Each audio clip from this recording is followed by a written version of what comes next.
Good morning friends. आज हम BSc part में मैकेनिक्स में जो फर्स्ट यूनिट हमने डिस्कस किया था उसके कुछ न्यूमेरिकल्स प्रॉब्लम डिस्कस करेंगे जो काफ़ी इम्पोर्टेंट है। सबसे पहला कि एक प्रोजेक्टाइल है, एक प्रक्षेप्य है, उसके द्वारा कोई दूसरा प्रोजेक्टाइल है उसको देखें तो ये पाया जाता है कि ये सरल गति होती है। तो सिद्ध करो कि एक प्रक्षेप्य द्वारा देखी गई दूसरी प्रक्षेप्य यानी प्रोजेक्टाइल गति सरल गति होती है। यानी एक प्रोजेक्टाइल से दूसरे प्रोजेक्टाइल को देखें तो वह सरल गति जैसी नजर आती है। कैसे, इसका क्या है, इसका आंसर चेक करते हैं। माना कि दो प्रोजेक्टाइल है ए व बी। पहला जो प्रोजेक्टाइल है वो हॉरिजॉन्टल के साथ में अल्फा 1 कोण बनाते हुए u1 वेग से प्रारंभिक वेग से गति करता है। तो दूसरा जो कण है वो क्षैतिज के साथ में अल्फा 2 कोण बनाते हुए u2 वेग से गति करता है। माना कि t समय पश्चात इन दोनों बिंदुओं के जो ऑब्जेक्ट लिए अपन ने उनके जो निर्देशांक है वो x1 y1 व x2 y2 है। तो लिखते हैं इसको। x1 को हम जानते हैं v equal to s equal to ut plus half at square, परंतु हॉरिजॉन्टल डायरेक्शंस में कोई एक्सेलरेशन नहीं है, इसलिए we can write x1 equal to u1 cos alpha 1 into the t. y1 coordinate क्योंकि इसमें माइनस जी है, पृथ्वी का गुरुत्वाकर्षण जो नीचे की तरफ है और गति हमारी ऊपर की हो रही है, इसलिए माइनस जी आता है। तो s equal to u t plus half at square से u यानी इस वेलोसिटी का component vertical component u1 sine alpha 1। So y1 equal to u1 sine alpha 1 into the t minus 1/2 g t square. Similarly for the second u2 का क्षैतिज घटक x axis के अलग घटक आ जाएगा u2 cos alpha 2। So x2 equal to होगा u2 cos alpha 2 and y2 equal to u2 sin alpha 2 minus 1/2 g t square. दोनों का डिफरेंस कर दें x2 माइनस x1 तो मिलता है हमें u2 cos alpha minus u1 cos alpha 1 t। और यदि y2 माइनस y1 करें तो u2 sin alpha 2 minus u1 sin alpha 1 into the T, गलत से प्रिंट हो गया। तो ये देखा गया कि ये एक तरह से एक कांस्टेंट के बराबर होता है, माना कि वो m मान लिया हमने।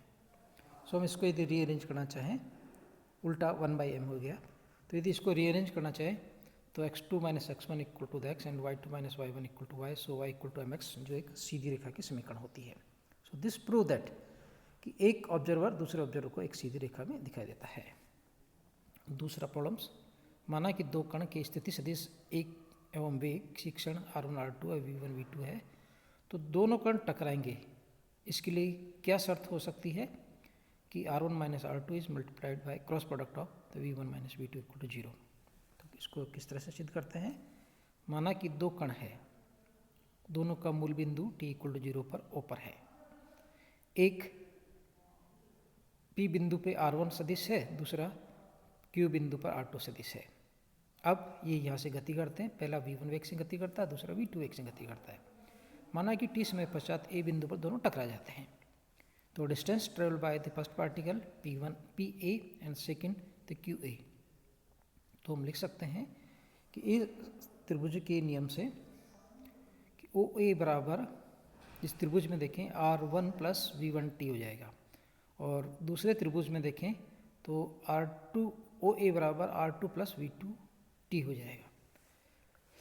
दोनों टकराते हैं यानी OA के निर्देशांक दोनों बराबर ही है।